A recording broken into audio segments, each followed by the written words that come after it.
एक था दाऊद और एक है लॉरेंस। दाऊद की डी कंपनी किसी पहचान की मोहताज नहीं है। उसके आतंक की सैकड़ों किस्से कहानी मौजूद हैं। तो दूसरी तरफ आज भारत में शायद ही कोई ऐसा होगा जो लॉरेंस बिश्नोई के गैंग को नहीं जानता होगा। जराइम की दुनिया में दाऊद पुराना सितारा है और लॉरेंस वो नाम है जो तेजी से चमक रहा है। तो जरा सोच कर देखिए कि अगर दाऊद का पुराना क्रिमिनल दिमाग और लॉरेंस की 700 शूटरों वाली गैंग की ताकत एक हो जाए तो क्या होगा। अब तक तो आप समझ ही गए होंगे कि आज की कहानी में हमारा फोकस कहां है।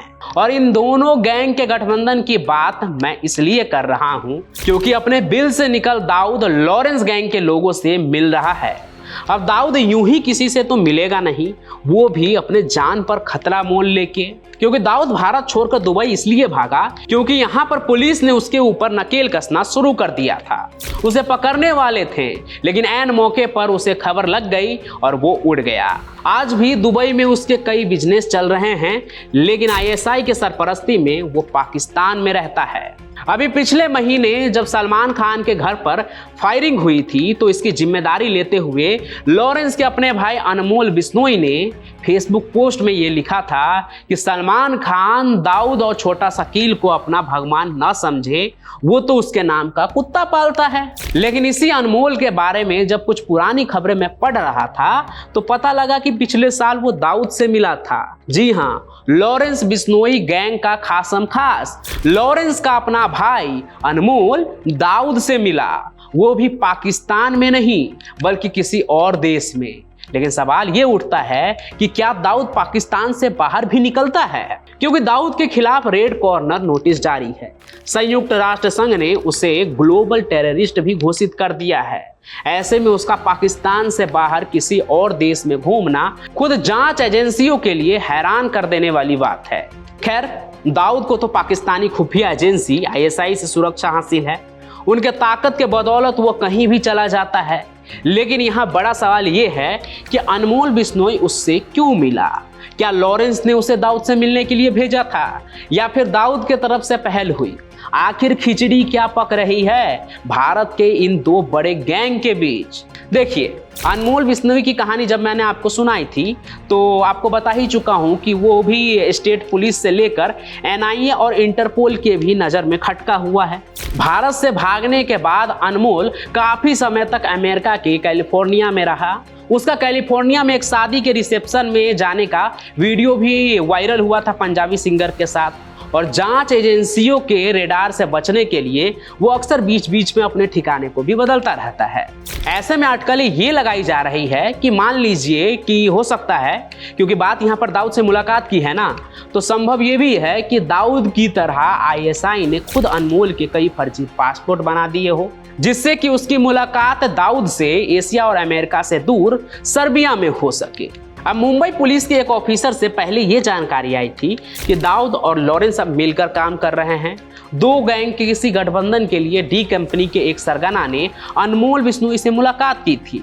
लेकिन जब ये खबरें आगे बढ़ी तो एक और बड़ा खुलासा हुआ कि दाऊद काफ़ी वक्त तक सर्बिया में रुका था, वहाँ पर रहा था। तो हो सकता है कि अनमोल से मिलने वाला दाऊद गैंग का वो एक सरगना कोई और ना हो बल्कि खुद दाऊद ही हो। मुंबई पुलिस के अधिकारी ने तो ये भी अंदेशा जताया था कि अनमोल बिश्नोई और दाऊद मिलकर कोई बड़ी साजिश रच सकते हैं।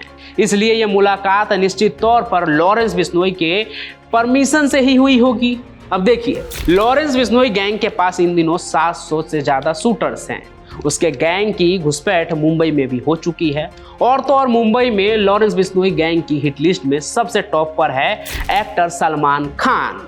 दूसरी तरफ दाऊद मुंबई को अपना गढ़ मानता रहा है। ऐसे में मुंबई अंडरवर्ल्ड से जुड़े उनके बाकी राइवल गैंग जब धीरे धीरे खत्म हो चुके हैं और यहाँ पर एक नए गैंग का उभार उसी शहर में हो रहा है, वो भी लॉरेंस गैंग, जो तेजी से दुनिया भर में उभर रहा है। तो दाऊद के अस्तित्व के लिए ये खतरे की घंटी जैसा है, क्योंकि दाऊद को यह भी पता है कि लॉरेंस बिश्नोई के पास अत्याधुनिक हथियार हैं। यूपी एसटीएफ के एक अधिकारी ने पिछले साल ये बात भी बताया था कि यूपी में माफिया अतीक अहमद की हत्या में जो पिस्टल इस्तेमाल में आई थी वो लॉरेंस बिश्नोई के एक साथी के जरिए ही आरोपियों तक पहुंचा था, जिसने अतीक अहमद को गोली मारी थी। तो हो सकता है कि जिस लॉरेंस बिश्नोई की इतनी धाक है आज भारत में और भारत के बाहर भी, उससे दाऊद भी जुड़कर रहना चाहता हो। कुल मिलाकर कहें तो ऐसा लग रहा है ये सब खबर पढ़ के कि दाऊद बिश्नोई गैंग के सहारे अपने धंधे को सहारा देना चाहता है।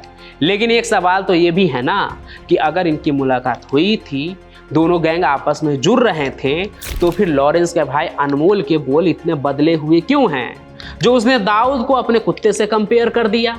अब इसके पीछे तो दो बात हो सकती है, या तो लॉरेंस बिश्नोई दाऊद से अपने कनेक्शन को छुपा कर रखना चाहता है, या फिर उनकी ये मीटिंग सक्सेस नहीं रही और इन दोनों के बीच एक दूसरे के खिलाफ ही ठन गई है। अब देखिए, इतना कुछ जानने के बाद तो मुझे यही लगता है कि अगर ये दोनों गैंग आपस में एक हो गए, इतने पावरफुल गैंग, तो इन्हें रोकना काफी सिरदर्द वाला काम होगा। बाकी फिलहाल इन सभी बातों का कोई पुख्ता सबूत तो है नहीं, लेकिन अगर ये दोस्त नहीं हैं, तो अगर इनके बीच दुश्मनी हुई तो कैसी होगी? कभी ये कहानी भी आपको जरूर सुनाऊंगा। फिलहाल ये कहानी आपको कैसी लगी ये कमेंट में जरूर लिखें। साथ ही साथ इस कहानी को ज़्यादा से ज़्यादा शेयर कीजिए, लाइक कीजिए और इस चैनल को नीचे लाल बटन दबाकर सब्सक्राइब भी आप जरूर कर लीजिएगा, ताकि ऐसी ही कहानी आपको मिलती रहे सुनने के लिए। हम फिर मिलेंगे नए सफर में, तब तक के लिए आप सभी का बहुत बहुत धन्यवाद।